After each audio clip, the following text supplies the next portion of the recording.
Oke guys, selamat datang kembali ke channel saya. Sebelum mulakan tutorial hari ini, jangan lupa tekan butang subscribe dan like dulu, kerana subscribe itu percuma guys. Baiklah, hari ini saya nak kongsikan penggunaan Google Classroom bagi siapa yang baru hendak menggunakannya. Langkah pertama yang perlu kita tahu ialah kita perlu ada email dari education untuk akses Google Classroom. Mereka yang bergelar guru boleh dapatkan email dan password dari guru penyelaras ICT di sekolah masing-masing. Seterusnya, anda perlu masukkan link seperti yang tertera menggunakan mana-mana browser, atau anda hanya perlu tekan link yang ada di bawah video ni. Kemudian klikkan log masuk dan masukkan anda punya email dan password. Langkah pertama, kita kenalah tekan butang di sebelah kanan anda bahagian murid. Lepas tu kita tengok yang ada roket tu, nombor 2, activity, klikkan. Berikutnya kita tekan Google Classroom. Baiklah, kita sekarang sudah berada di Google Classroom. Okey, kita akan klikkan pada bahagian butang tambah, iaitu sama ada kita nak pilih join class ataupun create class. Okey, kalau kita nak join class, kita akan masukkan dia punya code. Kod ini nanti saya bagi tahu mana kita nak dapat kod. Okey, kita klik pada create class. Okey, yang pertama kita perlu isikan class name. Kalau saya letak BM tahun 4. Okey, yang section pula saya letak 4 Dahlia. Ini nama kelas. Subjek ikut subjek tuan-tuan dan puan-puan. Kalau saya ajar bahasa Melayu. Dan untuk room saya buat tempat. Lepas dah lengkap keempat-empat, klik pada butang create. Baiklah, kita sudah berjaya membuat satu Google Classroom. Ini merupakan page bagi Google Classroom. Terusnya, kita hendak belajar bagaimana hendak buat adding students. Adding students ini ada dua cara. Cara pertama, tag people. Kemudian klik pada simbol invite students. Masukkan email students. Email ini anda boleh dapatkan dari penyelaras ICT di sekolah masing-masing. Setelah selesai masukkan email students, klik bahagian inviting. Dan akhirnya anda telah berjaya invite semua student anda.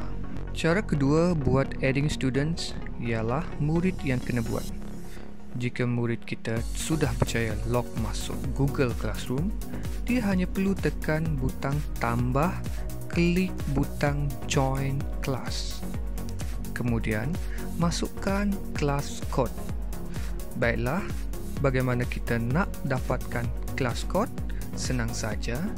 Masuk bahagian Google Classroom, klik bahagian class code. Suruh murid kita salin siap-siap. Begitulah dua cara untuk adding students. Satu guru yang kena buat, satu lagi murid yang kena buat. Barulah murid dapat akses ke dalam Google Classroom. Seterusnya kita belajar bagaimana kita nak ubah team. Mula-mula kita klik pada select team. Kita boleh pilih mana team yang kita suka. Sebagai contoh, untuk kelas tahun 4 ini, saya pilih team warna kelabu. Selain itu, kita juga boleh upload foto. Kita boleh track gambar yang kita nak. Baiklah, berikutnya kita hendak belajar stream tab. Pada bahagian yang ini, kita boleh menyampaikan apa-apa pengumuman, pemberitahuan atau apa-apa arahan kepada murid. Sebagai contoh, saya hendak beritahu murid saya hantar kerja sekolah pada pukul 5 petang. Selain itu, kita juga dapat berkongsi maklumat melalui Google Drive, link, file atau link YouTube. Setelah kita selesai, kita klik pause, schedule atau save draft. Seterusnya, kita akan belajar Classwork tab. Dalam tab kali ini, ada banyak features yang menarik untuk menjadi Google Classroom menjadi lebih menarik. Dekat sini, kita boleh buat pelbagai tugasan, assignment, quiz, soalan untuk murid kita jawab. Sebagai contoh, kita nak bagi assignment, kita hanya klik assignment. Tajuk yang saya pilih ialah buat karangan cara-cara mencegah daripada penyakit COVID-19. Untuk arahan, sila tuliskan sebuah karangan fakta cara-cara mencegah daripada penyakit COVID-19. Dan pada bahagian ini ada bahagian dokumen, slide dan sebagainya. Anda juga boleh add link, file atau YouTube link untuk ditonton. Sebagai contoh, saya kongsikan video berkenaan dengan COVID-19 sebagai maklumat kepada murid. Saya akan pergi ke YouTube, cari video yang berkaitan tajuk. Kemudian, saya copy link video tersebut. Seterusnya, paste link tersebut di sini. Kita tekan search dan kita klik add. Pada bahagian poin ini, kita boleh bagi markah. Contohnya, dia akan dapat 100 markah sekiranya dia siap tonton video tersebut. Kita juga boleh pilih due date. Kita hendak dia baca sebelum bila. Tajuk kita letak COVID-19. Kalau sudah selesai, kita klik assign. Okey, sudah siap guys. Seterusnya kita nak belajar buat quiz. Di bahagian sini, dia automatic creating satu blank quiz Google Form. Seperti biasa, kita tulis tajuk dulu. Tajuk kuis ialah COVID-19. Arahan, kita letak jawab soalan tersebut. Lepas tu, kita klik blank quiz. Bahagian atas ini, saya tulis tajuk. Bahagian bawah ini pula ialah arahan. Kemudian, masukkan soalan yang kita hendak tanya. Sebagai contoh, berikut ialah cara-cara mencegah penyakit COVID-19. Kecuali di bahagian kanan itu adalah pilihan jawapan. Anda boleh pilih sendiri. Kalau saya pilih multiple choice. Untuk multiple choice, jawapan pertama saya buat tidak keluar rumah semasa tempoh PKP. Choice yang kedua, bersenam di rumah sahaja. Choice ketiga pula, balik ke kampung halaman berjumpa dengan nenek. Choice keempat, sentiasa menggunakan topeng muka ketika keluar dari rumah. Lepas itu, kita klik answer key untuk set jawapannya. Katakan jawapan soalan itu betul, kita set pula point. Saya letak 2 poin bagi satu soalan yang betul. Klik pada jawapan yang betul. Akhir sekali, klik done. Katakan kita hendak tambah soalan, boleh dengan hanya klik pada bahagian tambah. Tambahlah seberapa banyak soalan yang kita hendak. Kalau sudah selesai, klik saja close, dia automatic save. Jom kita semak semula kuis yang kita sudah buat tadi. Jom kita cuba dulu. Jadi tak jadi. Akhirnya kita berjaya mendapat 2 markah guys. Tahniah. Baiklah, seterusnya kita hendak belajar bagaimana hendak create material. Material ialah bahan atau nota yang kita hendak kongsikan dengan murid kita. Sebagai contoh, kita hendak kongsikan video.